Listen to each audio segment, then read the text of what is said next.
on database.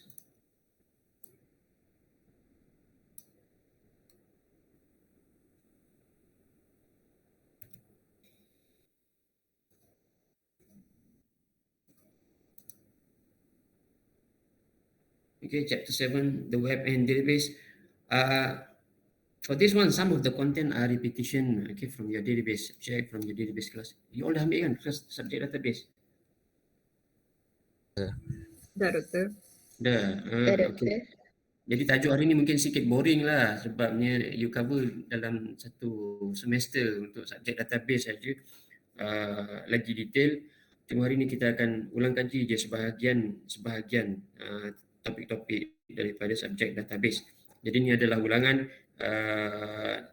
Di samping itu ada juga beberapa topik baru mungkin yang spesifik pada web development, spesifik pada penggunaan PHP programming language. Kalau database tu mungkin you tak gunakan front end untuk connect ke database, you tak gunakan application untuk connect ke database.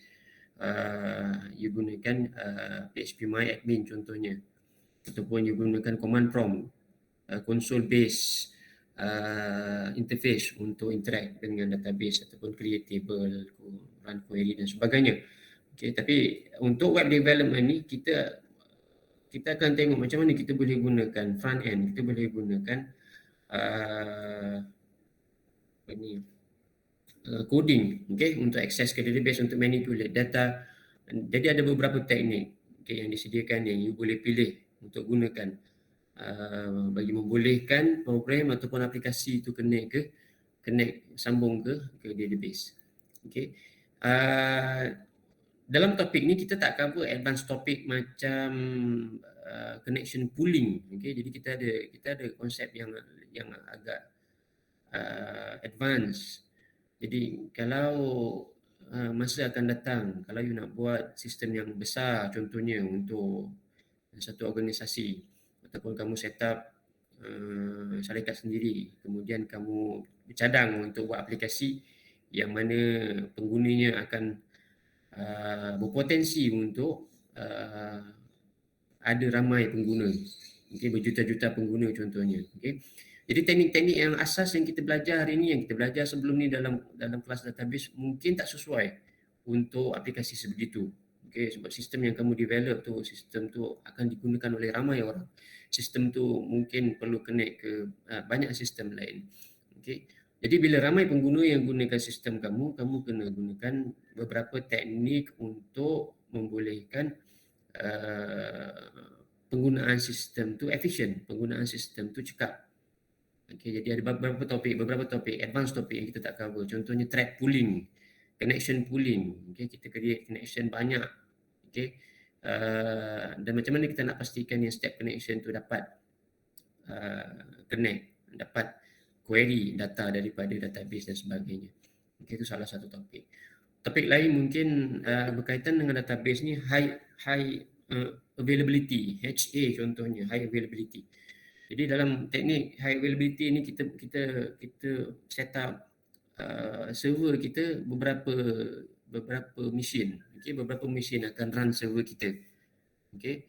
Kalau untuk demo, untuk projek PSM, untuk projek khusus ni mungkin kamu gunakan laptop untuk run semua aplikasi tu. Database dah dekat situ, kemudian XAMPP ada dekat situ, Apache ada dekat situ. Kemudian kalau ada email server pun kamu run sekali dalam tu. Okay. Mercury contohnya, kalau kamu gunakan XAMPP dia ada Mercury kat situ, ada mail server. Kalau aplikasi kamu melibatkan email contohnya. Jadi semua sekali kamu run dalam laptop kamu. Okay, untuk PSM, projek PSM bolehlah. Tapi untuk projek sebenar, okay, untuk projek sebenar nanti, kita perlu asingkan. Aplikasi-aplikasi itu sebenarnya aplikasi itu dia critical. Dia ada fungsi masing-masing, dia ada kekangan masing-masing, dia ada cara pengurusan yang berbeza-berbeza. Jadi kita perlu asingkan aplikasi-aplikasi itu dalam mesin yang berbeza. Okay. Jadi salah satu tujuan kita asingkan tu supaya kita boleh buat high availability. High availability maknanya kita untuk satu sistem yang sama, dekat belakang kita set up beberapa database server. Jadi dia macam backup. Okay, satu database server, data dia kita replicate dekat database yang lain. Jadi kalau ada masalah pada satu database tu, satu machine tu, kita masih boleh berfungsi, sistem kita masih boleh berfungsi. Okay, itu antara topik yang advance berkaitan dengan database dan juga application. Okay, so kita tengok apa yang kita perlu cover untuk chapter ni. Ini satu chapter yang membincangkan kaedah-kaedah pembangunan aplikasi web. Minta maaf, boleh saya teruskan dengan bahasa Melayu dan juga mix mungkin bahasa Melayu dengan bahasa Inggeris. Saya tak pasti ada foreigner ke tak. Saya rasa tak ada foreigner kan. Okey, ada lagi yang baru masuk ni. Dah setengah jam, ada lagi yang baru masuk. Okey, untuk yang baru masuk, tulis nama dan matrix number dekat ruangan chat box. For those who just join. We are about to start on the chapter 7. For those who just joined, you missed the briefing on the project. So ask your friend on what is discussed, what need to be demonstrated, what need to be delivered on week 11 and week 12. Okay, so coming back to this web and database, this is the outline for this chapter. Number one, we're going to look at DBMS. We're going to look at database connection. We're going to look at data model, relationship between table and also structured query language. Okay, so some of you might have come across a term called unstructured. Okay, unstructured. So unstructured is another technique of storing data, another technique of managing data, unstructured. Okay, another technique of storing and managing data based on the requirement, based on the domain of the application. Okay, for some application, for most application, the data is clearly defined. The data can be clearly identified. Okay, for example, in student management application, you have student record. Okay, in student record, we have many information regarding student, and all the information are clearly defined. Okay, all the information are clearly defined. All the information are of simple type. For example, string, numbers, date and time, boolean, okay, value, block maybe. Okay, so all the information, all the record details are of simple type. Okay, so you can create a structure representation of the data. Okay, structure representation of the data, and by having that, we can store the data, we can manipulate the data by using structured query language. In some application, in some domain, okay, the data is so, what you call it, the data contains of mixed form of information. Okay, no uniform structure. Okay, no standard structure. Okay, no predefined format of the data in some application. Okay, so for that application, you might need to use unstructured, unstructured query language, unstructured database, to handle the data. Okay, but for us, for the sake of the discussion for this topic, web development, we focus on structured query language to store structured data. Okay, so we look at DBMS. DBMS basically a collection of programs that manage the database structure and control access to the data stored in the database. So DBMS basically DBMS ni merujuk kepada database server, aplikasi database tu. Contohnya kita ada MySQL, kita ada MongoDB, kita ada Postgres, okay, contohnya. Kita ada banyak lagi database system, Microsoft SQL Server contohnya. Okay, jadi program-program ni dibangunkan dengan tujuan untuk manage data kita,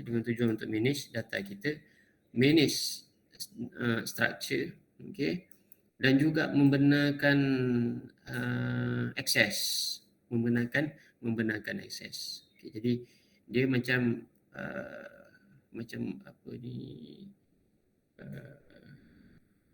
satu sistem lain. Dia macam satu sistem lain yang mana kalau kita ada sistem, kita bangunkan sistem, kita perlu interact dengan sistem ni.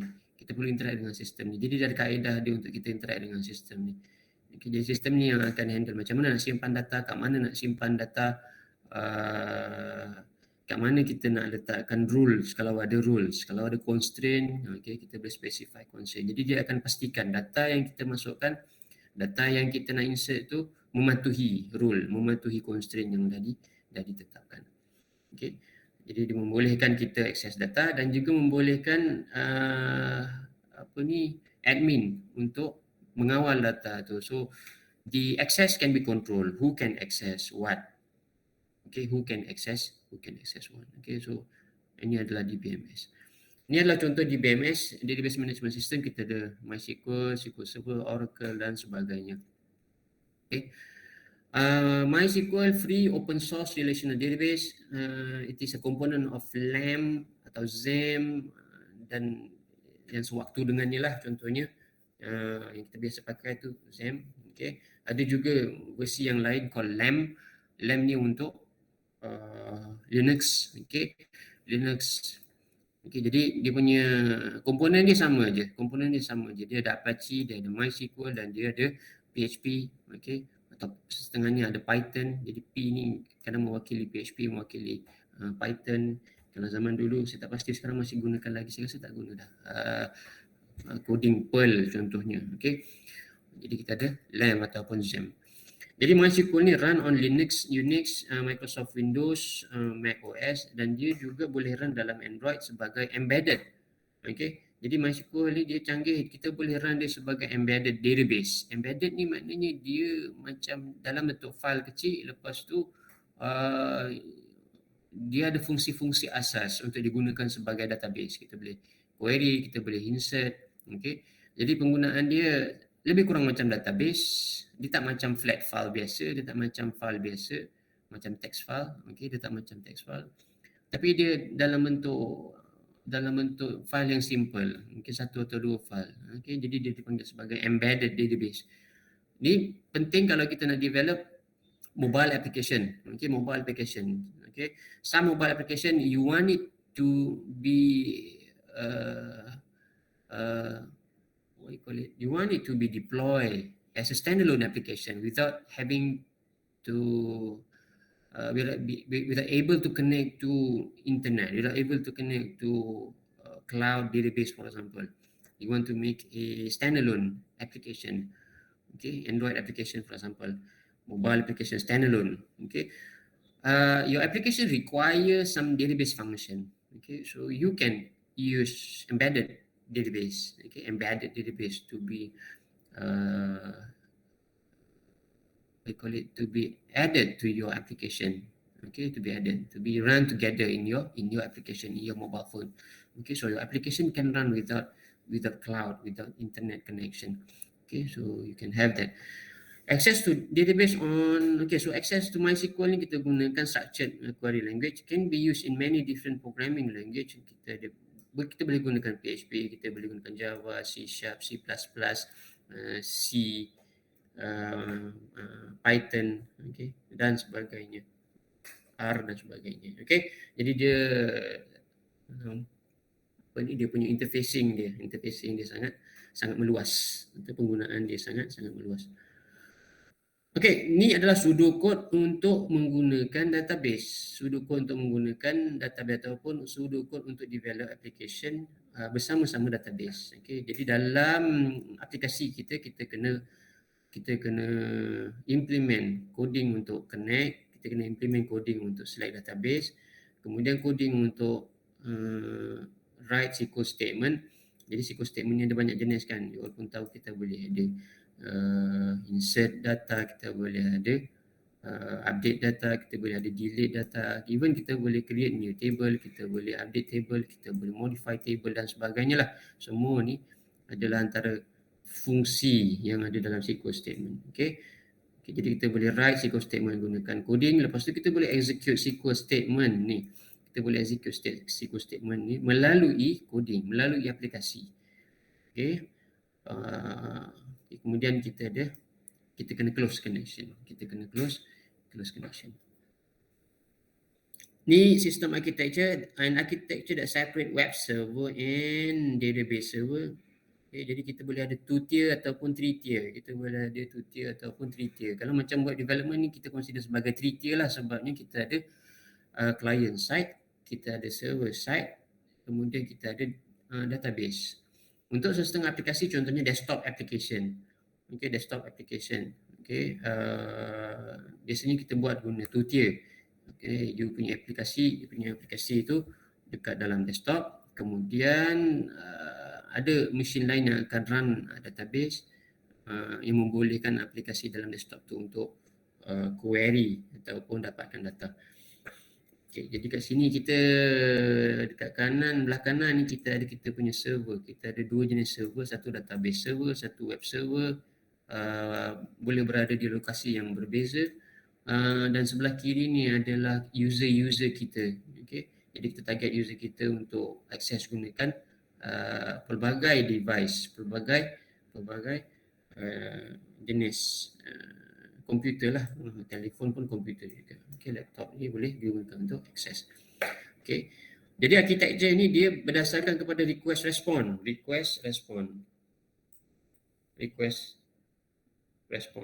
Okay, jadi klien akan request data, lepas tu bila server dapat data tu dia akan proses dan dia akan pulang balik maklumat ataupun result daripada processing itu sebagai respon pada user ataupun kepada klien.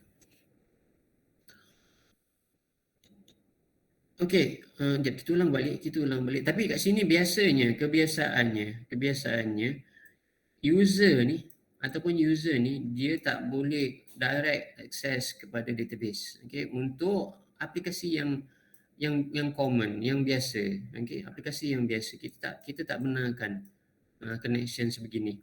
Biasanya kita akan benarkan klien ni untuk connect ke web server. Daripada web server tu barulah web server ni akan query kita punya database, dapatkan data. Okay, kemudian data tu dia pulangkan pada web server, barulah web server ni akan hantar balik pada klien. Okay, jadi biasanya database server ni kita letak di belakang web server ni. Web server yang boleh interact dengan database server. Kecuali user ni adalah admin. Okay, kecuali user ni adalah database admin. Okay, jadi database admin biasanya dia yang akan ada direct access kepada database server ni. Okay, database administrator. Okay, pengurus database lah, database administrator.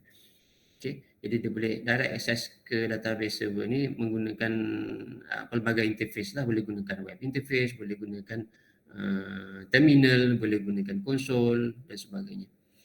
Okay, jadi ini adalah contoh sistem architecture untuk web dan juga database.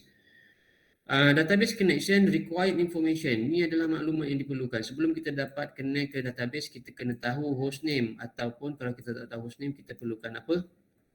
Kalau kita tak tahu hostname, apa yang kita kena tahu? IP address. IP address. Okay, IP address. Okay. Kemudian IP address ni kena pastikanlah IP address ni reachable. Maknanya daripada komputer kita, daripada web server tu boleh capai IP address web server tu lah. Okay, you boleh ping dan sebagainya lah untuk tentukan boleh capai ke tak. Kemudian mesti ada username, mesti ada password dan juga mesti ada database name. Okay, ini adalah required information. PHP can work with a MySQL database using the following method. Yang ini penting. Okay, yang ini penting. Jadi ini mungkin tak dibincangkan dalam subjek database sebabnya ini adalah spesifik pada PHP. Okay, kaedah sambungan antara PHP dengan MySQL ni ada 3 kaedah. Kaedah sambungan ni ada 3 kaedah. Yang pertama kita gunakan MySQL extension. Ini kaedah lama, deprecated, maknanya dia dah dihentikan sokongan untuk pembangunan teknik ni lah. Masih boleh digunakan, tapi teknik ni kira macam tak lama lagi mungkin akan dibuang.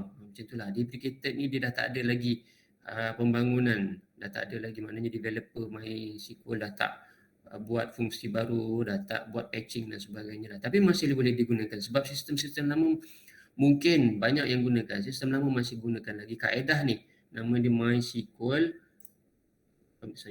nama dia MySQL extension, MySQL extension. Jadi satu kaedah. Okey, ni kaedah yang lama. Okey, kaedah kedua kita gunakan MySQL extension. Okey, jadi ni adalah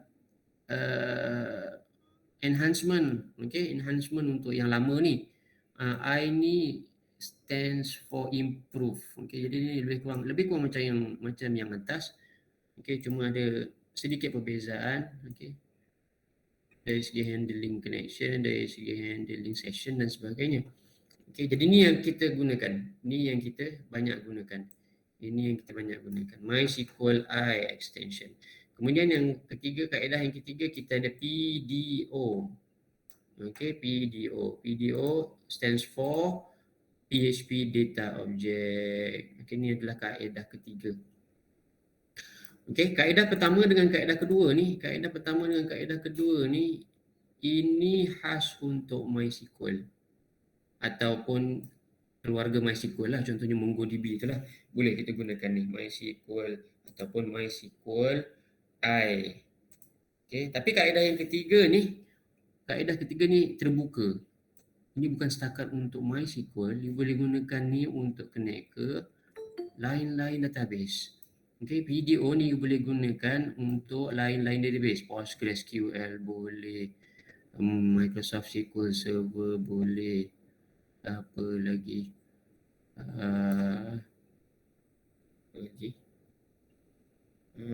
DB boleh, macam-macam lah. So yang PDO ni dia open. Okey, MySQL I dengan MySQL ni khas untuk MySQL. Okey. Okey, so kamu pilihlah nak guna kaedah ni ataupun guna kaedah ni. Ada pro and con dia. Kalau macam yang PDO ni dia macam universal lah. Tapi bila universal ni dia ada kekurangan dia. Okey, dia punya implementasi dia tak efficient atas ni. Sebab yang atas ni memang dia khas untuk connect ke MySQL. Okey, jadi dia punya API, dia punya interface, dia punya protokol dia sangat jelas. Protokol dia sangat mudah sebabnya dia hanya handle satu type of database. Okey, satu type of database. Kalau tengok coding dia, open source coding dia tu, buka coding dia tu, tak adalah banyak if else yang akan check apa jenis database yang dia nak connect. Tapi PDO ni dia punya internal logic dia sebab dia kena consider database yang berbeza kan. Okey, jadi dia ada pro and con dia lah. Jadi PDO ni kalau katakan kamu buat sistem dan mungkin kamu fikir akan datang masa depan nanti menggunakan coding yang sama, kamu nak connect ke database yang berbeza contohnya lah. Okay, kamu gunakan PDO sebabnya nanti tak banyak changes dari segi coding tu, dalam aplikasi tu tak banyak changes. Connect ke database cuma tukar dia punya connection string je, type database dan juga connection string je kalau guna PDO. Tapi kalau guna MySQL atau MySQL I ni, kalau kamu nak migrate ke database yang berbeza, banyaklah dia punya changes yang kena buat tu dari segi perubahan coding dia.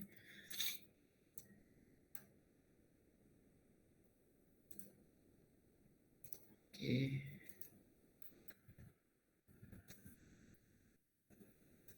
Soalan?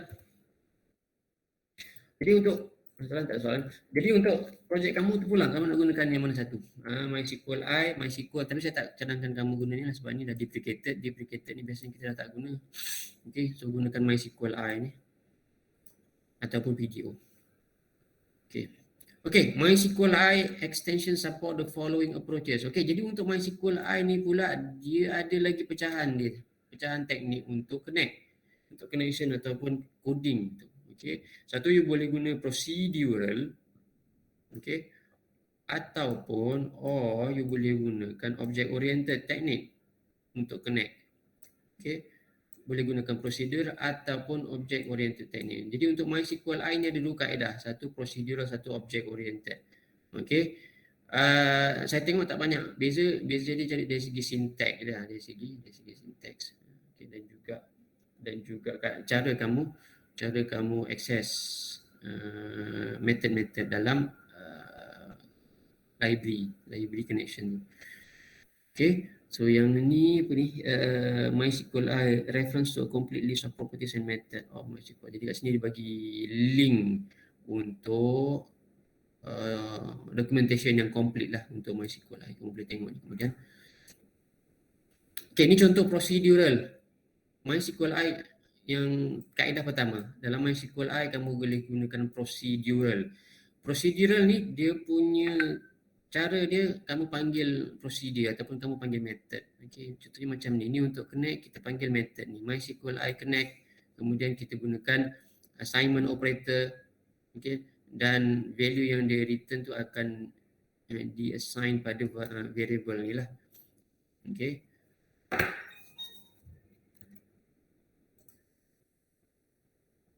Okay, so dia panggil method, dia panggil procedure. Okay, so yang ni kita nak connect to database can be achieved by calling this function MySQL I. Okay, so kita tengok kat sini MySQL I. So kita tahu lah bila tengok MySQL I ni kita tahu dia adalah MySQL I approach. Okay, MySQL I approach. Okay, so MySQL I connect. Kat sini kita masukkan nama host. Okay, local host maknanya kalau kita run sama dalam dua aplikasi dalam database, dalam komputer yang sama, kita gunakan local host. Yang ini kita masukkan username, password dan juga database name. Okay, kemudian kita check connection. Kalau connection tak okay, kita akan paparkan ni. Okay, dan kita akan keluarkan error message ni.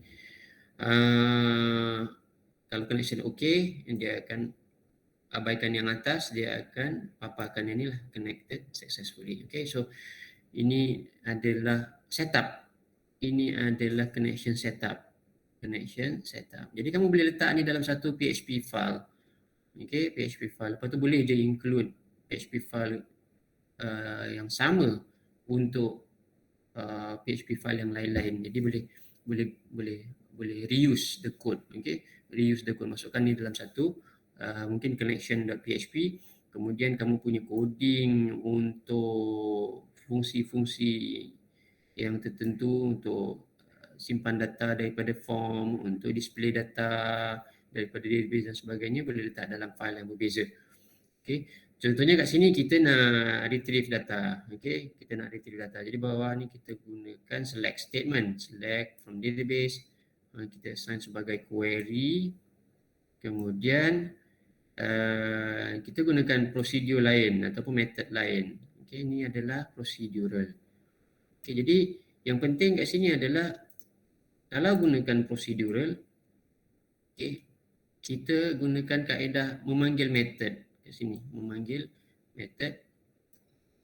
Kemudian kita panggil method ni untuk hantar query. Bila dah dapat query tu, kita pulangkan pada variable ni. Okay, kemudian data tu, okay, kita boleh ambil menggunakan method ni, MySQL fetch array. Okay, daripada result set kita. Okay, untuk kita proses data tu satu persatu. Jadi ni akan method ni dia akan keluarkan data tu daripada record, daripada result set ni lah, daripada result daripada query tu. So yang ni dia akan simpan banyak record yang memenuhi kriteria query kita. Okay, result dia mungkin banyak. Result dia boleh jadi 100, dia boleh jadi 1000. Result dia boleh jadi 1. Mungkin bergantung kepada query kita. Okay, jadi kalau result dia banyak, kita gunakan while loop ni untuk retrieve, untuk dapatkan satu record.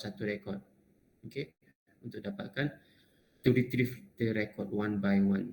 Okay, to retrieve the row one by one. Okay, so here we need to write the intended function, the intended statement, okay, based on the requirement. And then finally, you close the connection. So for procedure, you use this close method, MySQLi close method. Okay. So take note on the syntax. For procedure, you use this. You use equal operator. Okay. You use the function name or method name, and then you assign by using equal operator. Similarly, this one. So this is procedural. Okay. And the second method, you can use object-oriented. Okay, so for MySQLi, teknik kedua, you boleh gunakan object-oriented. Okay, so object-oriented ni kita create object. Kita create object. Okay, jadi sebenarnya dalam tu dia dah ada kelas. Dia dah ada kelas. Jadi MySQLi ni adalah kelas. Jadi untuk dapatkan object connection tu, kita gunakan new. Okay, new keyword kat sini. Jadi saya rasa you all biasa dengan object oriented programming, kita gunakan new keyword untuk instantiate the class. Okay, jadi nama kelas tu MySQLi. Bila kita panggil MySQLi ni dan kita provide di argument ni, localhost, username, password, database dan sebagainya. Okay, dan sebagainya, dia akan panggil constructor dalam kelas MySQLi tu, constructor yang match dengan parameter yang kita letak ni. Kemudian dia akan pulangkan satu objek, okay, satu connection object. So kat sini ini kita rujuk sebagai objek. Ini bukannya variable biasa, ini adalah objek. Okay, jadi bila kita ada objek ni, kita boleh dapatkan attribute dalam objek itu. Jadi ini adalah attribute dalam objek. Okay, attribute dalam objek connection. Okay, jadi kita dapatkan attribute menggunakan arrow notation. Arrow notation. Ini adalah arrow notation. You all boleh nampak tak ni? Okay. Arrow notation. Jadi untuk object oriented teknik, kaedah dia kita create object, kemudian kita gunakan attribute dalam objek tu, okay, untuk melaksanakan tugas-tugas tertentu. Jadi untuk panggil, okay, untuk panggil attribute tu ataupun untuk assign value pada attribute tu, kita gunakan arrow notation. Okay, arrow notation. Okay, arrow notation. Kalau macam Java, kita gunakan dot notation. Okay, student object sebagai contoh. Okay, student dot set student name contohnya, kita gunakan dot notation ataupun titik. Student titik get student name contohnya lah, itu dalam Java. Tapi dalam PHP ni kita gunakan arrow notation. Arrow notation. Okay, jadi kita kena specify nama objek itu adalah connection. Kita nak dapatkan atribut bernama connect error untuk dapatkan maklumat berkaitan dengan status connection kalau ada error. Kalau tak ada error, continue bawah ni, connection successfully. Lepas tu yang bawah ni kita set satu method, method query. Okay, satu method. Okay, ataupun kita set attribute query untuk object connection tu, dan kita bagilah nama query tu, kita bagilah statement query tu dalam bracket ni, dalam parenthesis ni. Okay, so kat sini kita set dia punya query, okay, so take note, kita gunakan dot notation kat sini dan kita kena specify connection sepanjang masa. Kita kena specify connection. So yang ini dia akan return another object. Dia akan return one more object. It will return different object called result. Okay, so we can use the object name to get the record. Okay, to get the record by using the arrow notation and by calling the fetch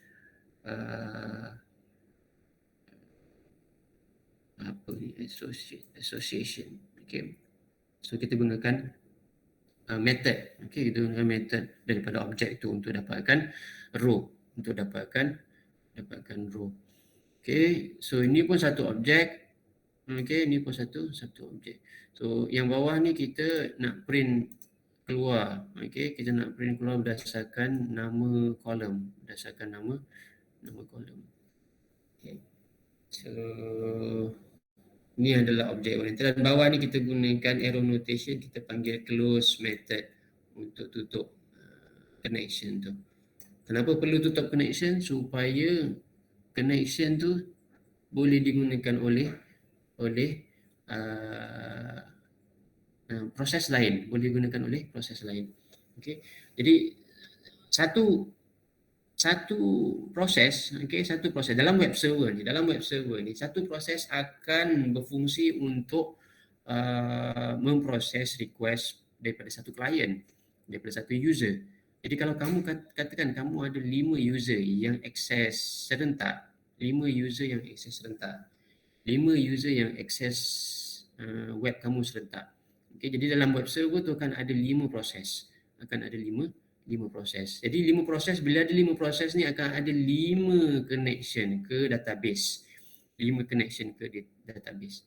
Jadi sebab tu connection daripada proses ni ke database kena dihandle dengan sebaik mungkin. Kalau dah siap pakai kena tutup. Kalau dah habis penggunaan dia kena close supaya kalau ada proses lain yang baru masuk, dia boleh connect ke database. Sebabnya database ni dia ada hard dia. Connection. Connection. Tak kisahlah connection ke database ke, connection ke web server ke, connection ke mail server ke dan sebagainya. Dalam satu komputer ni dia ada hard dia.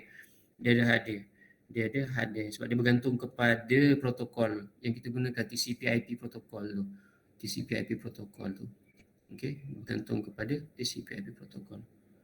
Jadi kat situ ada limitation dia lah dari segi port number dia, dari segi penggunaan file, penggunaan file access. Dia dah ada. Jadi kita kena pastikan kalau kita dah habis proses data tu, kita kena close connection tu supaya proses yang baru masuk, klien yang baru connect, boleh dapat sambungan ke database. Jadi ini adalah object oriented. Kamu gunakan object dan kamu gunakan arrow notation untuk panggil attribute tertentu ataupun untuk execute method tertentu.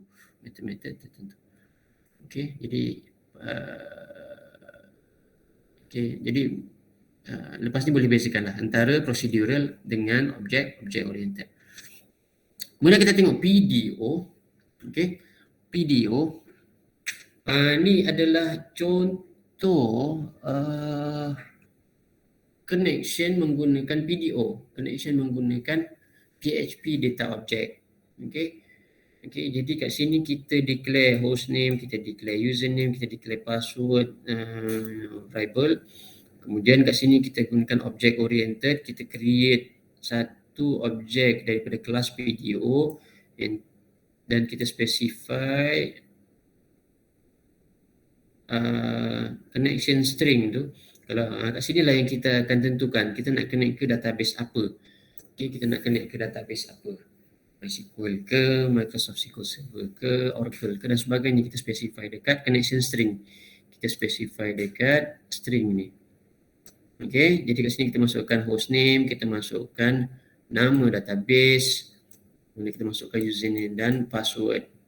Dan kita create object connection.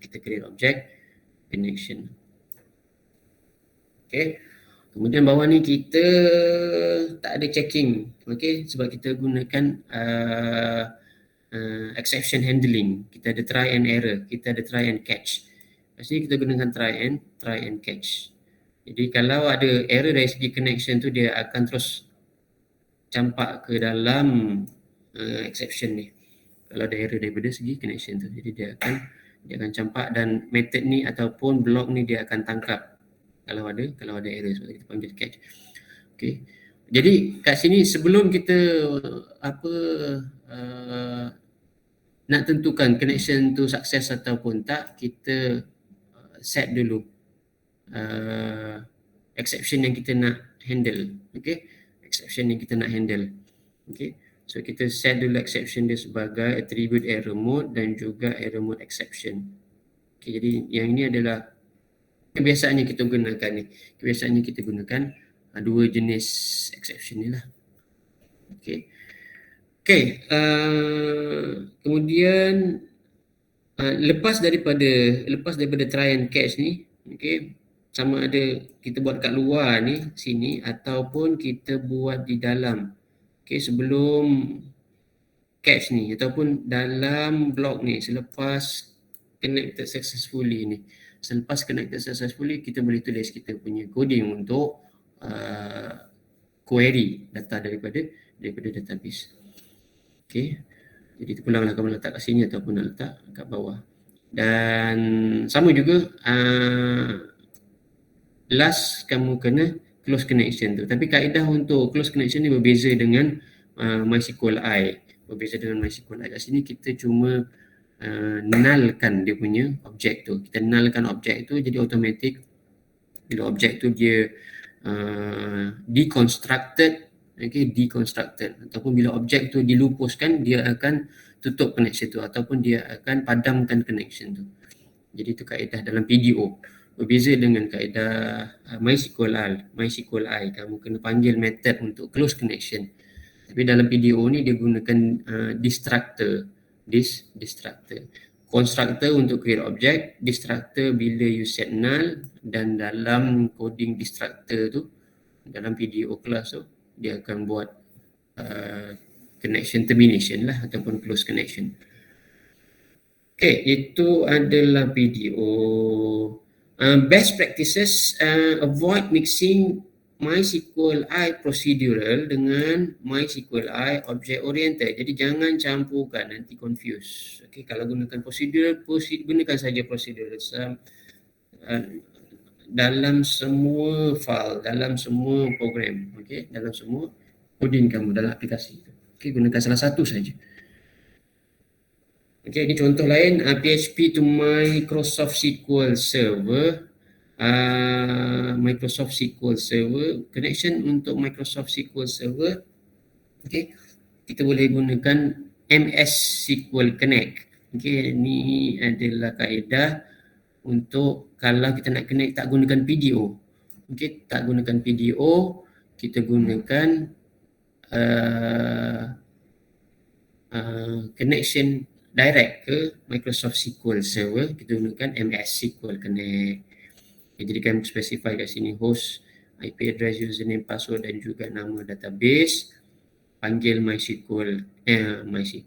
Microsoft SQL Connect, kemudian panggil Microsoft SQL Select Database.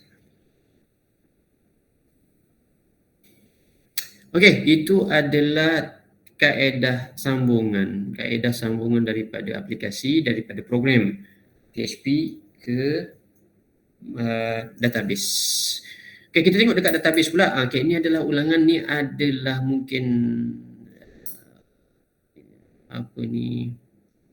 ulangan. Okay, topik-topik dalam subjek ataupun khusus database. Yang pertama kita tengok data model. Apa itu data model? Data model dia mengandungi koleksi, okay, koleksi entity. Koleksi of entity. Okay, so apa itu entity? Entity represent a particular type of object in the real world. Particular type of object. Okay, jadi kalau aplikasi kamu tu gunakan untuk shopping cart contohnya, kan, shopping cart contohnya. Jadi kamu punya produk, okay, adalah objek. Kamu punya produk adalah objek. Okay, produk yang kamu jual tu, okay, baju, kasut dan sebagainya tu adalah objek. Jadi dalam sistem ni kita akan wakilkan objek tu dalam bentuk entity. Okay, dalam bentuk entity. Okay, dalam bentuk entity. Sebenarnya dia sama je, cuma nama je berbeza. Kita gunakan entity untuk mewakili objek daripada dunia sebenar. Dan entity ni dia ada attribute, entity ni dia ada relationship. Okay, attribute ni adalah karakteristik entity. Contohnya kalau macam kasut tu, apa attribute dia? Size kasut, warna kasut, kod dia berapa, okay, nama dia apa dan sebagainya, itu adalah attribute dia. Okay, kemudian dia boleh ada relationship. Okay, relationship ni ataupun association antara beberapa objek, beberapa entity, beberapa objek atau beberapa entity. Contohnya dalam shopping, okay, kamu ada objek yang dinamakan tempahan ataupun order. Okey, tempahan. Jadi tempahan ni dia boleh ada kaitan dengan banyak barang kan. Kita boleh bila customer dia akan buat satu tempahan. Dalam tempahan tu ada banyak barang. Dalam tempahan tu ada banyak barang. Dalam tempahan tu ada kasut, dalam tempahan tu ada tempahan yang sama dia ada stokin contohnya. Okey, jadi ada relationship, ada hubung kait dia antara tempahan dengan entiti lain, antara kasut, tempahan dengan stokin dan sebagainya. Okey, jadi ada relationship. Okey, dan relationship ni dia boleh ada banyak jenis. Dia boleh ada beberapa jenis. Relationship ni boleh jadi one to one. Okey. Dia boleh jadi one to many dan dia boleh jadi many to many. Okey. Selain daripada itu, entity ni pula kita boleh set constraint. Constraint ni adalah macam rule ataupun kekangan. Okey, kekangan. Okey. Kita boleh letakkan constraint. pada data tu. Pada data tu. Okey, ini contoh data dictionary. Okey, data dictionary yang menerangkan data model kita. Contohnya kat sini kita ada dua entity. Entity pertama kita ada customer ataupun objek pertama kita ada customer. Objek kedua kita ada agent. Okey, customer dengan agent. Ni mungkin database untuk sistem insurans. Okey, agent insurans contohnya lah. Okey, agent insurans. Satu agent insurans dia boleh ada banyak customer kan. Customer ni boleh register dengan agent contohnya. Okey, jadi itu adalah relationship je. Jadi untuk customer ni dia ada banyak attribute. Contohnya kat sini kita dapatkan customer code, customer last name, customer first name, customer initial, renew date ni, betul. Renew date ni untuk insurans bila renew dia. Kemudian ada agent code pula kat sini. Okey, untuk customer. Untuk setiap customer tu dia ada maklumat agent dia. Siapa agent yang daftarkan insurans untuk customer tu. Jadi dia kena record kat sini agent code dia. Okey, so saya rasa tak ada masalah untuk terangkan yang lain. Content dia punya jenis dia, format dia kita boleh specify. Jadi format range ni adalah antara constraint dia, antara constraint ataupun rule dia. Contohnya kat sini, renew date ni adalah date. Jadi kita kena nyatakan format date ni. Okey, format date ni. Sebab format date ni ada beratus-ratus format. Kadang date tu dia nak pendek je kan. Jadi bulan tu dia letak sebagai nombor saja. Kadang date tu dia nak full. Jadi bulan tu letak dalam word. January, February, March dan sebagainya. Kemudian year tu pula kadang year yang 4 digit ataupun year 2 digit. Kadang ada juga format date ni dia masukkan sekali time. Date time contohnya kan. Date sekali dengan time. Jadi bila dah ada time tu lagi banyak data, lagi besar size dia dan lagi pelbagai lah format dia. Okay, jadi kat sini kita specify pakai kaedah yang mudah untuk ni. Okay, contohnya sebagai contoh lah. Kemudian ada range, required maknanya data tu mesti ada value. Data tu tak boleh kosong. Kemudian kita ada primary key dan juga foreign key. Okay, so saya rasa saya tak perlu terangkan yang ni. Data dictionary. Kita tengok database. Database ni definisi dia, collection of data organized in a particular way dalam bentuk table. Apa itu table? Table collection of related record regarding an entity. Okay, biasanya satu table mewakili satu entity. Contohnya student. Okay, dalam dunia sebenar student satu objek. Jadi kita convert jadi entity dalam database. Kemudian dia akan digunakan untuk store record student lah. Satu record, satu maklumat. Satu record, satu set maklumat. Okay, satu row, satu set maklumat. Table store data in a series of column and row. Okay, bila kita tengok table ni dia kan dalam bentuk matrix kan, 2 by 2. 2 by 2 pula. Dia 2 dimension. Okay, 2 dimension matrix. Okay, kita ada row and column. Okay. Tapi bila sebut 2 dimension ni dia kadang tak relevan juga sebabnya ada structure yang database ni, structure yang kita boleh visualize dalam bentuk cube, dalam bentuk tiga dimensi. Okay, dalam bentuk tiga dimensi. Jadi dia dalam bentuk database, tapi cara kita gunakan, cara kita manipulate, cara kita proses tu dalam bentuk 3D. Ini biasanya dalam data mining lah, dalam data mining. Kita susun data kita berlapis-lapis. Kita susun table kita berlapis-lapis. Bila kita susun table kita berlapis-lapis, dia jadi 3D. Dia jadi 3D. Jadi itu biasanya digunakan dalam data mining.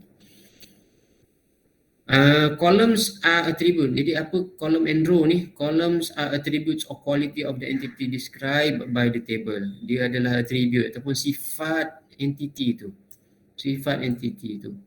Okay, contohnya student. Okay, kita boleh tengok sifat dia, kita boleh tengok dari segi fizikal dia, ketinggian dia, jantina dia, umur dia. Okay. Kita boleh juga tengok dia punya kualiti dia, contohnya dari segi nama dia, apa yang menerangkan dia lah, nama dia, nombor telefon, email address dan sebagainya, yang menerangkan setiap entiti tu. Dan kadang-kadang dia boleh jadi unik, contohnya nombor kad pengenalan jadi unik, tarikh lahir tak unik. Okay, tarikh lahir tak unik. Jadi ada setengah kualiti, ada setengah atribut yang unik, ada setengah atribut yang tak unik. Okay, contoh kat sini student ID, dia punya entity dia namanya student, kemudian salah satu attribute dia adalah student ID. Kita boleh ada student name dan sebagainya lah. Okay, jadi setiap kolom ni boleh ada different types. Columns are also known as field. Jadi kadang kita panggil kolom, kadang kita panggil field. Okay. A field is an area within a record reserved for specific piece of data, example student name, matric number and faculty. So bila kita panggil student name ni, dia adalah satu field dan dia mewakili semua name dalam database kita. Okay. Kita boleh gunakan student name field ni untuk merujuk kepada semua, okay, semua nama-nama student dalam table database kita. Okay. Ini adalah field. Kemudian field are defined by field name, defined by data type dan juga field size. Jadi kita tengok field name, nama dia, dan biasanya dia dekat atas kan. Column need a heading. Biasanya dalam table kita dia dirujuk di baris pertama. Okay, di baris pertama, dan tu dipanggil sebagai header table tu, header table. Field name are used to ensure that data for each record is entered in the same SQL. Jadi kita gunakan field name ni dalam SQL statement kita. Dalam SQL statement, kalau kita select, contohnya nanti kita gunakan field name untuk dapatkan record, okay, untuk kolom yang tersebut, kolom yang tersebut. Kita ada field name, kemudian kita kena ada data type yang bersesuaian. Contohnya boleh jadi teks, telefon number ataupun postcode dan sebagainya. Numeric, kita boleh ada date, kita boleh ada true false. Okay, field size, berapa size. Okay, kemudian row are known as records. Okay, so kadang kita gunakan perkataan record, kadang kita gunakan row. Okay, kalau table kita boleh panggil row, benda yang melintang lah daripada kiri ke kanan, Kalau kolom tadi daripada atas ke bawah. Okay, top bottom, top down. Okay, kalau row ni kiri ke bawah. Biasanya kita akan rujuk satu baris satu masa. Satu baris tu daripada kiri kanan tu kita panggil sebagai satu record. Satu record. Record is the collection of value pertaining to one entity. Okay, for example, student name ni adalah contoh record. Every record in the table has exactly same structure but different value.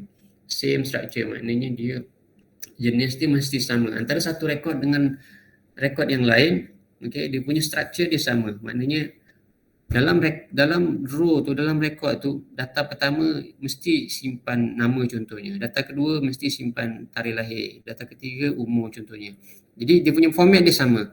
Untuk rekod 1, rekod 2, rekod 3 dan sebagainya, dia punya structure dia sama. Yang membezakan adalah value dalam tu. Okay, value dalam tu. Okay, ini row hold the actual value.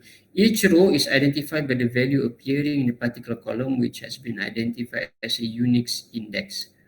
Okay, jadi kalau kita boleh create satu unique identity, kita boleh create satu unique identity untuk setiap row tu, Okay, kita panggil sebagai index. Okay. So index boleh jadi primary key. Primary key is a special column or combination of column that unique, field yang unique. Kemudian dia not null. If it is possible that two or more record, make sure it's available is a support choice for primary key. Jadi primary key jangan ambil daripada field ataupun kolom yang mana lebih daripada satu rekod mempunyai nilai yang sama. Okay, dia kena unik. Okay, contohnya kat sini name, department and position, dia punya field name dia. Kemudian untuk rekod pertama kita ada John, rekod kedua kita ada Paul, rekod ketiga kita ada Bill, dan department dan juga position yang tertentu. So kat sini no field is going to guarantee unique. Nama boleh berulang, department memang berulang, position pun boleh jadi berulang. Jadi kita tak boleh ambil salah satu daripada tiga ni untuk jadikan unique field kita ataupun primary key. Jadi solutionnya salah satu kita kena generate unique number menggunakan algoritma dalam database DBMS. Okay, untuk jadikan primary key. And auto increment. Jadi ni kalau katakan kita tak nak handle manually kan, primary key tu ataupun unique key tu kita tak nak manually handle. Kita nak jadikan dia automatic. Kita boleh gunakan computer generated unique number. Computer generated unique number. Dia boleh jadi auto increment number. Rekod pertama dia akan dapat nilai 0, rekod kedua 1, rekod ketiga 2 dan sebagainya. Okay, primary key. Kemudian kita ada foreign key. Foreign key are column in a table which jadi kita gunakan foreign key ni untuk linkkan antara satu table dengan table lain. Cara dia adalah kita ni digunakan untuk create relationship. Cara dia adalah contohnya macam ni, kita ada dua table. Satu table customer. Okay, ini adalah table customer. Ini adalah table customer. Yang kedua adalah table order. Satu customer boleh submit banyak order kan. Okay, jadi dalam customer ni pertama kita kena pastikan ada primary key dia yang unique. Okay, so kat sini kita dah ada 003 mungkin dah kena delete. Kemudian kita ada 004. Okay, dan kita ada customer name dan juga customer gender. Okay, kemudian untuk setiap customer ni dia mungkin dah ada order dia. Okay, jadi kita kena linkkan. Cara link tu adalah kita ambil primary key ni. Contohnya John ni. John dia buat order book contohnya kan. Jadi kita masukkan book dan juga customer ID kat sini. Okay, customer ID untuk John. Okay. Kemudian pada order tu dia kena adalah dia punya order ID yang unik. Order 1, order 2, order 3 dan sebagainya. Jadi primary key ni tak semestinya nombor je. Dia boleh jadi alphanumeric dengan syarat dia adalah unik. Okay. So kat sini yang penting kat sini kita ada foreign key yang datang daripada primary key. Foreign key yang datang daripada primary key. Table yang satu lagi. Okay, referential integrity is a database concept that ensures that relationship between table remain consistent. When one table has foreign key to another table, the concept of referential integrity states that you may not add a record to the table that contain the foreign key unless there is a corresponding. Jadi referential integrity ni maknanya kita balik semula. Rekod ni tak boleh kita suka-suka masukkan. Dia mesti datang daripada table yang ni. Dia mesti datang daripada salah satu rekod, salah satu value daripada rekod yang ada. Jadi kita tak boleh suka-suka masukkan ni. Ini untuk pastikan yang kita punya relationship tu adalah valid. Kita punya relationship tu adalah sound, maknanya ada data dia dalam table yang customer ni. Dan sama juga kalau kita delete, contohnya kita delete 004 ni kan, maknanya sebelum ni ada, sekarang dah tak ada. Kita delete ni, kita kena pastikan yang rekod yang 004 kat sini bersama dengan keseluruhan maklumat ni pun di delete. Okay, itu adalah referential integrity. It also include technique known as cascading update. Kalau kita update, dua-dua kena update primary key contohnya, in case kalau perlu. Kena update, maknanya kena update di semua table yang terlibat. Kalau kita delete pun kita kena buat cascading delete, maknanya delete dekat semua table yang terlibat. Okay, ini adalah 3 rules untuk referential integrity.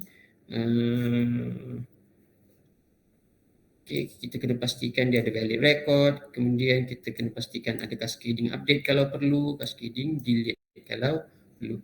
Okay, relationship are very core to relational database. Sebab tu nama dia Relational Database Management System, RDBMS. Okay, RDBMS. Kita simpan data berdasarkan hubung kait antara satu sama lain. Berdasarkan hubung kait antara satu data dengan data yang lain. Daripada situ yang kita akan dapat simpan maklumat yang bermakna,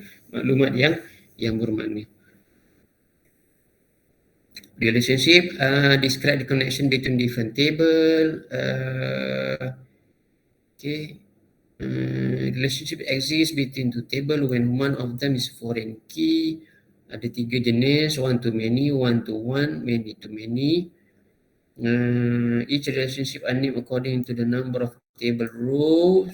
Okay, one to one ni maknanya direct lah. Satu row daripada table A, dia ada hubung kait dengan hanya satu row daripada table B. Okay, kalau customer dengan order tu tak sesuai lah. Satu customer tu dia boleh ada banyak order kan biasanya. Ada banyak order. Apa yang one to one? One to one. Nanti kita tengok kalau ada contoh. Dia one to one has one and only one counterpart ataupun partner dalam second table. Tak ada contoh. One to many, kalau ada satu ada banyak. Okay, satu ada banyak. Correspond to one or more record. Okay, in one table. Each record in the second table correspond to only one record in the first table. Okay, jadi dia punya ni table A, ni table B. Okay, satu row kat sini dia boleh ada link dengan satu atau lebih. Tapi untuk setiap row kat sini dia boleh hanya ada satu je. Okay, yang ni contohnya dia boleh ada satu je link dengan table, dengan row ni. Okay, dia tak boleh untuk row yang sama ni dia tak boleh ada. Minta maaf, sorry. Dia tak boleh ada. Bisa delete. Okay. Untuk table yang sama, untuk row yang sama ni dia tak boleh link dengan record lain. Ini adalah one to many. Kalau many to many pula, dia dua-dua boleh ada cabang. Contohnya dalam teacher and courses, satu teacher boleh ada banyak course. Satu course boleh diajar oleh banyak teacher. Okay, many to many. Okay, normalization. Kita ada teknik untuk reduce redundancy. Reduce data redundancy. Maksudnya kita nak kurangkan maklumat ataupun rekod yang berulang-ulang. Contohnya dalam table student contohnya kan. Student ada address kan. Student ada alamat tempat tinggal. Okay. Kebetulan mungkin you ada kembar kan, dan you belajar di tempat yang sama. Jadi di tempat yang sama ada kembar. Jadi dua-dua duduk di alamat yang sama, duduk di rumah yang sama dan belajar di universiti yang sama contohnya. Dan ambil kursus yang sama contohnya. Okay.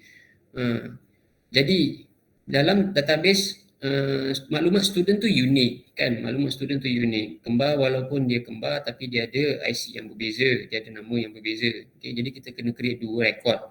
Satu rekod untuk abang, satu rekod untuk adik contohnya. Tapi maklumat alamat contohnya, kedua-duanya ada alamat yang sama. Ada alamat yang sama. Jadi alamat tu kita boleh keluarkan daripada student punya table, kita boleh create dalam table address. Dan kedua-dua ni boleh refer pada alamat yang sama sebagai contoh lah. Itu adalah contoh normalization. Kita nak kurangkan data yang berulang, maklumat yang berulang supaya database kita tak besar sangat. Kemudian database ada konsep CRUD ataupun CRUD, create, R untuk read, update dan juga delete. Okay, ini adalah benda yang paling basic yang kena ada dalam database. Dan benda ni sangat penting kalau kita nak create dynamic web application. Okay, dynamic web application supaya content web kita tu berubah-ubah mengikut konteks yang berbeza. Okay, kemudian kita ada SQL. Ini adalah language untuk kita manipulate data, untuk kita retrieve data dan sebagainya. Setengah DBMS, setengah database system, dia punya reserved word are not case sensitive.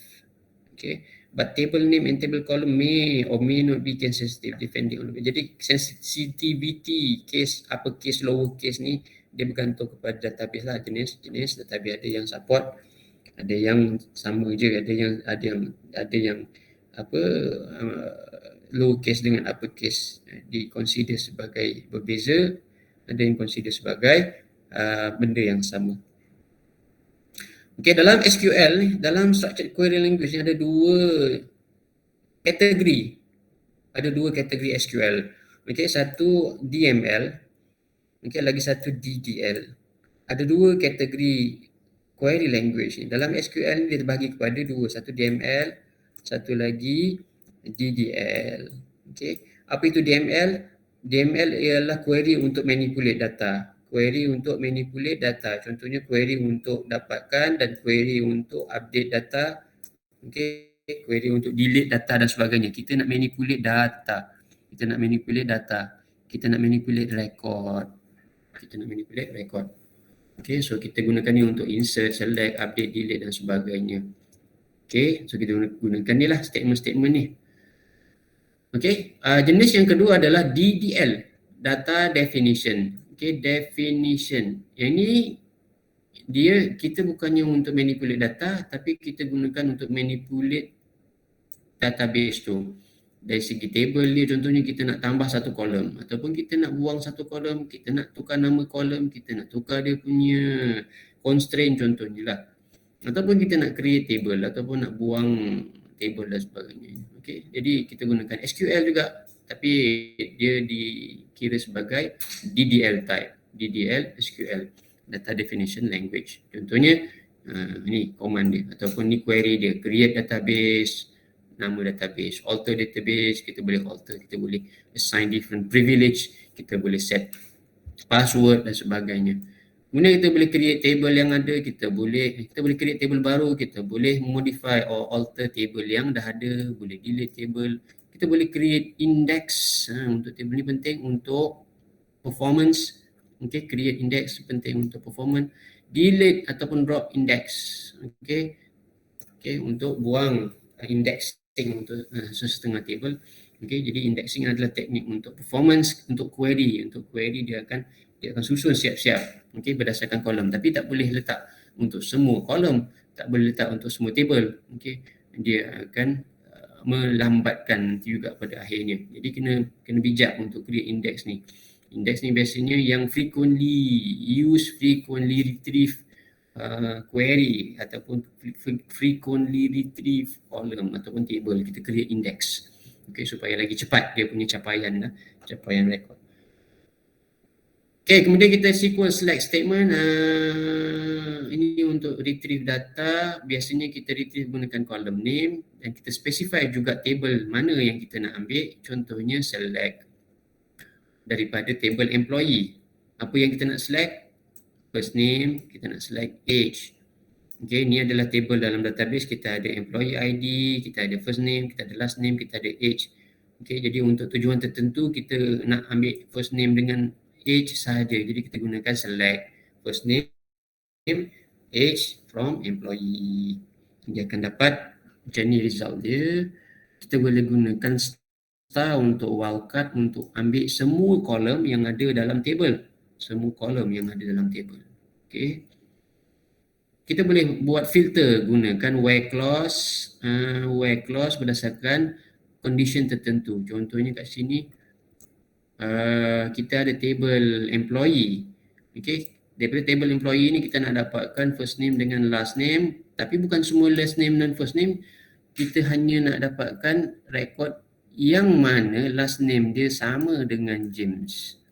Last name, jadi dia akan tengok kat sini James, dia akan ambil rekod yang sama dengan ataupun yang match dengan kita punya condition. Jadi ini adalah condition je.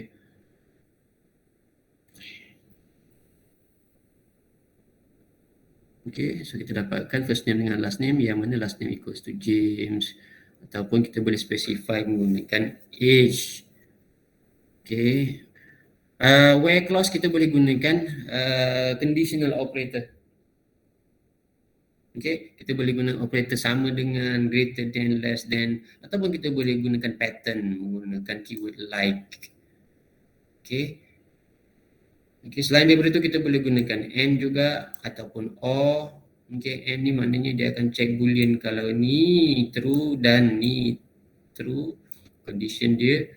Okay, contohnya kat sini last name mesti James dan umur mestilah lebih daripada 20, barulah ada return employee ID, first name dan age yang menepati dengan condition tu. Okay, James ada banyak tapi age satu je. Oh bukan, age lebih besar daripada 20, maknanya ada 2 yang match. Baik. Yalah. Sebab daripada rekod James ni ada 2. Yang bawah ni bukan James. Okay, kemudian kita ada or pula. Lebih kurang macam N tapi dia akan fulfill salah satu pun dah okey. Okey, kemudian kita boleh combine N dengan or. Kalau perlu kita gunakan parenthesis. Okey, saya rasa kamu dah sangat familiar dengan konsep SQL ni. Okey, kemudian ini apa? Not pula. Okey, kita gunakan not negation. Okey, negation. Jadi selain daripada ni. Okey, not. Kemudian like ni untuk pattern. Kita boleh gunakan percentage ni untuk wildcard any possible character. Any number of character. Any number of character. Jadi kat sini last name like ada A kat tengah. Jadi kat tepi ni sebelum dan selepas ni tak kisah. Ada berapa huruf, ada huruf ke tak ada huruf ke dan sebagainya. Okay.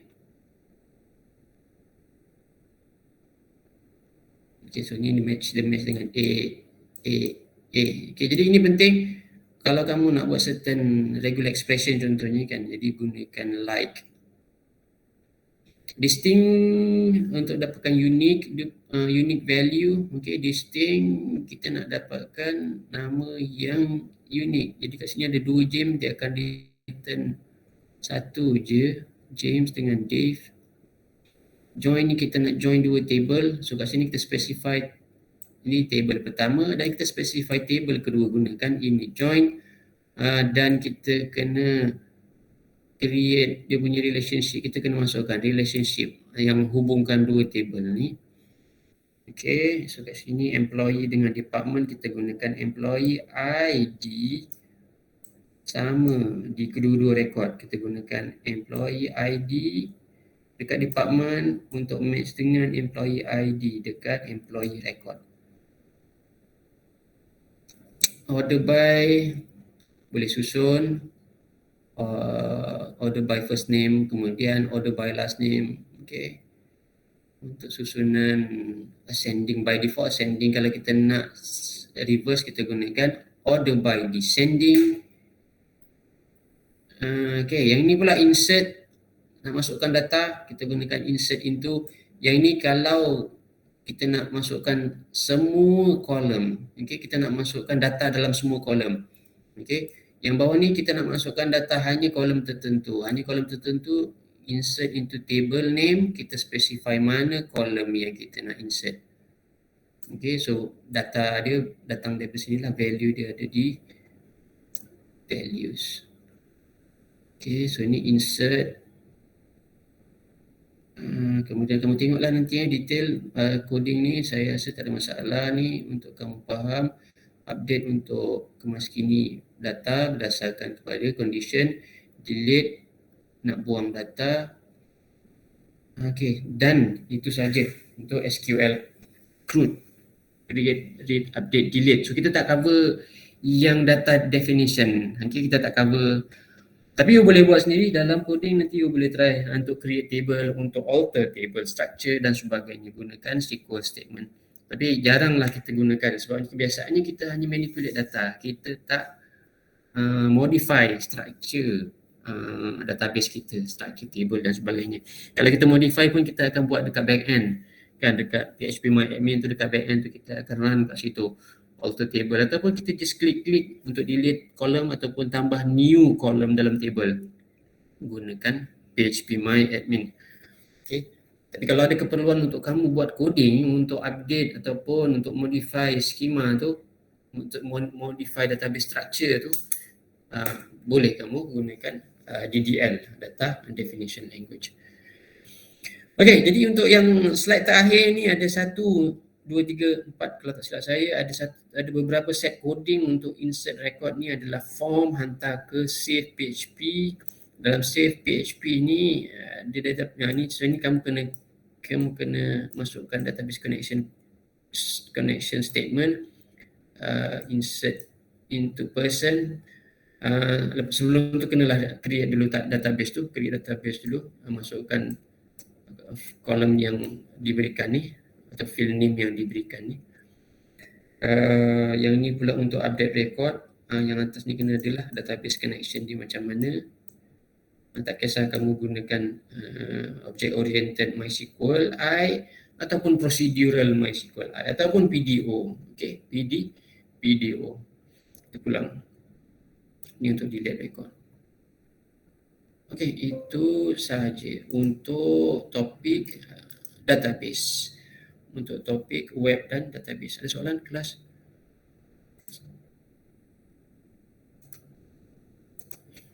Tak ada Rota. Okey, terima kasih Ridwan. Okey, yang lain kalau ada soalan nanti mungkin boleh tanya. Okey, so untuk saya ulangi, untuk minggu depan kita ada lagi satu topik. Minggu seterusnya, minggu lagi satu kita akan buat demonstration. Jadi kamu ada 2 minggu untuk prepare ni, okey. Item 1 sampai 4 untuk report untuk projek. Item 1 sampai 4 dalam grup, okey, prepare item 1 sampai 4. Okey, introduction, chapter 2 apa, technical detail, requirement dan sebagainya tu, database dan sebagainya. Chapter 3 design database and schema, kemudian interface untuk web application kamu dan juga web3 diagram. Okey, ini week 11. Okey, so lepas kelas hari ni masukkan nama kamu untuk grup mana dalam author. Nanti saya akan create grup 1 sampai grup mungkin grup 15. Okey, masukkan nama kamu untuk grup yang tertentu, untuk grup yang kamu pilih lah bersama-sama dengan kawan-kawan kamu dalam satu grup 4 ataupun 5 orang. 4 ataupun 5 orang. Okey, dalam author. Okey, itu saja. Ada soalan? Kalau tak ada soalan, itu saja. Terima kasih. Kita jumpa lagi minggu depan. Okey. Thank you, Doktor. Assalamualaikum. Okey, welcome. Thank you, Doktor.